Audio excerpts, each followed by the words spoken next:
बिहार में चौथे फेज का प्रचार प्रसार जोरों पर है। इसी क्रम में केंद्रीय मंत्री नितिन गडकरी एनडीए प्रत्याशी के लिए रैली करके वोट मांगा। कहा, वंदे मातरम नहीं बोलने का मुद्दा, वंदे मातरम नहीं बोलने वालों को वोट मांगने का अधिकार नहीं है। कि वंदे मातरम कहने के लिए भी जिन लोगों को संकोच होता है, उनको वोट मांगने का कोई अधिकार नहीं है। वंदे मातरम हमारा राष्ट्रीय गान है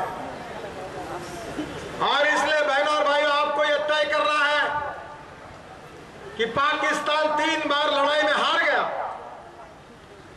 और इसलिए पाकिस्तान ने हमारे साथ आतंकवादियों को भेजकर, आतंकवादी संगठनों को मदद करके एक प्रॉक्सी वॉर शुरू की है।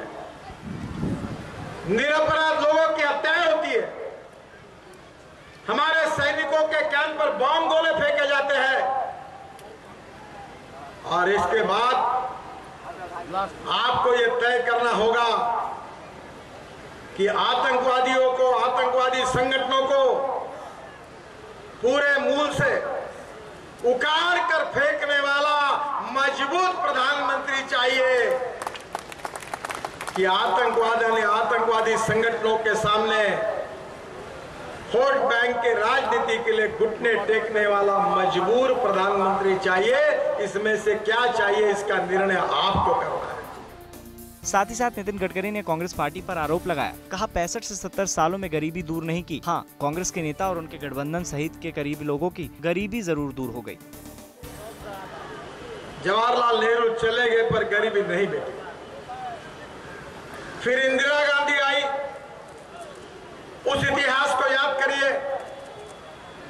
कि उन्होंने 40 कलमी, 20 कलमी और 5 कलमी कार्यक्रमों की घोषणा की, गरीबी हटाओ का नारा दिया और 1971 का चुनाव इंदिरा जी गरीबी हटाओ के नाम पर चुनाव जीत गई। इंदिरा जी चली गई पर गरीबी नहीं हटी। फिर राजीव गांधी आए, उन्होंने भी गरीबी हटाओ की बात की।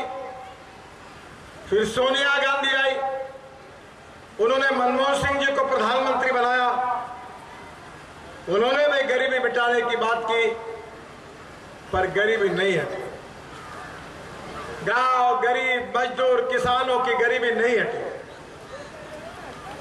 दलितों की, मुसलमानों की, किसी जात पंथ संप्रदाय की गरीबी नहीं हटी।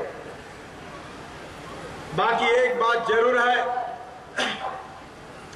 कि कांग्रेस पार्टी के नेताओं की, कार्यकर्ताओं की और उनके साथ अलायंस बनकर राजनीति करने वाले नेता, उनके चेले चपाटे और चमचों की जरूर गरीबी दूर हुई, आम आदमी की गरीबी दूर नहीं हुई।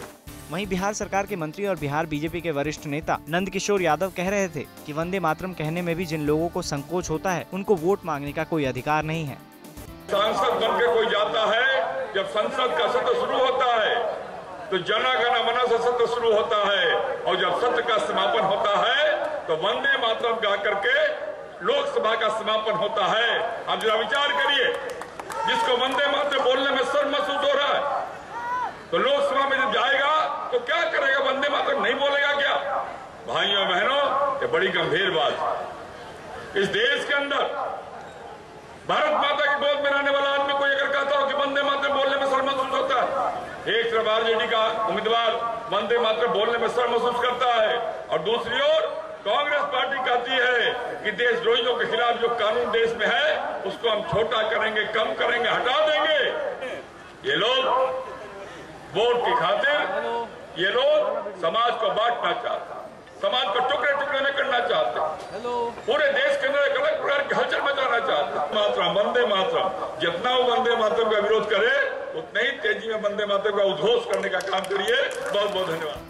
अब तो चुनाव परिणाम के बाद ही पता चलेगा कि नितिन गडकरी के साथ ही नंदकिशोर यादव के दिए गए भाषण का कितना असर जनता पर पड़ेगा, क्योंकि वोट तो जनता को ही देना है। दरभंगा से प्रहलाद कुमार, बिहार तक।